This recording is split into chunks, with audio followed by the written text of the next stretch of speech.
Hello, VC Cordell Jahola, also known as Big Star 33 Thrifty Music Collector, because that is what I am, and I am coming back at you with a vinyl finds video this past weekend at the Wolf's Flea Market in Rosemont, Illinois. They're only open on Sundays. Went through, they had over 100 plus vendors there. We were there for 4 hours, first time we were ever there. Me and my daughter went. We had a good time.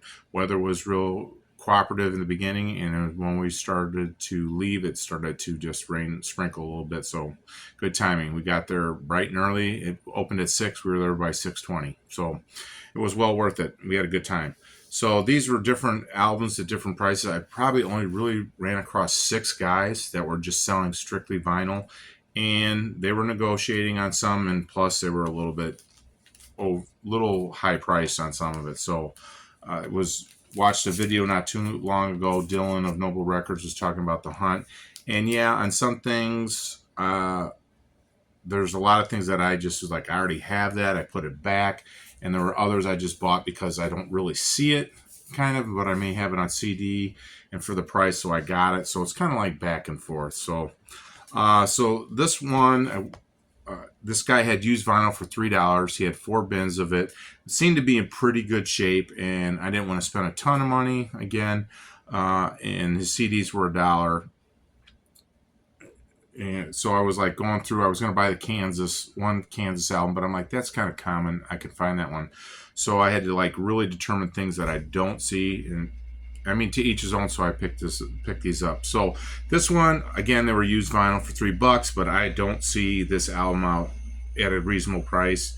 Billy Idol's Rebel Yell with the owner B.K. Williamson was written on it. Again, $3. Picked that up. Found the Scorpions Blackout on vinyl, and then found 10cc's Deceptive Bends on vinyl. Nice. Got that one. Found Sarah Vaughan in Hi-Fi reissue on Columbia on the 6i label. I have this on CD, but I said, what the heck, I'm just going to buy it on LP. Welcome to the Pleasure Dome. Frankie Goes to Hollywood. 2 LP set. A little bit of water damage there. This one I never see out on vinyl, and the group is really hard to find or overpriced, I feel, is Rush, Grace Under Pressure. Picked that one up for $3. So I got those for $3 each. Good deal. Went to another vendor. He had $3 pile of records. So I found Richard Betts, Highway Call, also known as Dickie Betts, from the Allman Brothers. Picked his solo work up. This other guy had albums. They were $2 each, and they were pretty well, had been through the ringer, but at the same time, if you go and look at them to try to check them out for warps and stuff like that, and they get cleaned up. So I found 6 of them, and I said, will you go 6 for 10? He's like, yeah, sure. So the guy gave me a great deal. I'm real appreciative of it. So I found Jimi Hendrix in the West. I can always look for a new cover. It's on the Reprise label. Just need to clean it up a little bit, but I was excited about that. Then I found Blue Oyster Cult, On Your Feet or On Your Knees. This, I know I can try to find the cover somewhere, but picked that up for that, so it was really like $1.67. Then I bought the reissue of In Gata da Vida by Iron Butterfly, and actually there were 2 copies of the album in there, so I got that one, which was cool. Chuck Berry, found Chuck Berry's Golden Decade, the original 2 albums on the chest. Picked that up again. And then I just got done buying this one, but the cover was in such better shape, and I couldn't pass it up for the price. I ended up getting Woodstock, the 3-record set. Cover's a lot better than one I had. I paid the same amount. And then they also had Woodstock 2 there, and the second edition. So 5 albums for just on Woodstock alone, the original Woodstock. So those were some of the vinyl finds that I found at the Wolf's Flea Market, but the biggest one I'm saving for last. I went through and I see this big number, the number 3, and it just sticks out to me for some reason. I'm like, well, that's kind of interesting. I wonder who 3 is. And then the guy put in had this little orange sticker up there, and it said Mama Cass. I'm like, Cass Elliot. Okay, this was the big three.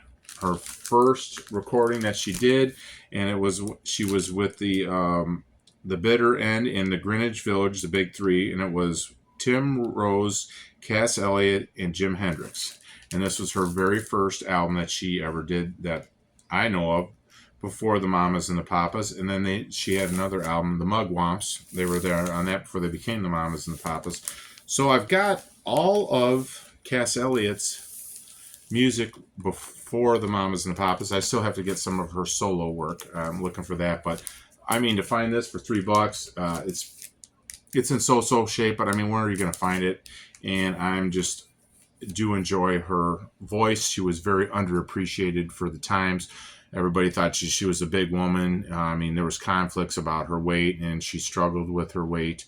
And unfortunately, her heart gave out on her, and she died at an early age. But she had such a wonderful voice, and she had a great sense of humor, and she was quite the character. So I was real excited about that. The $3 fine, everybody else, oh yeah, I want to get this whole box set. I spent $250, and that's exciting for those people too. But this one for me, to see Cass Elliot, the big three on vinyl, finally, it just popped out. So I was at the right place at the right time. So those were a few of the vinyls records that I found. So I hope you enjoyed this video. Hope everybody's doing well. God bless, and as always, stay classy, VC.